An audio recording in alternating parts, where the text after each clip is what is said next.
Hello, in this video I will show you how to install Firefox browser on TOSCIDO P101. So you have to start with opening your Google Play Store. Now click on search bar and type in Firefox and click search. Now click install.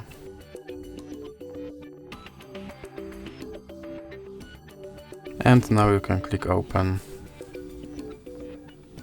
Now you can make your Firefox your main browser, or you can click it now. And now you can sign in to quickly switch between devices, or you can click not now. And now your Firefox browser is ready to use. And that's it for this video. If you liked it, please remember to leave like and subscribe.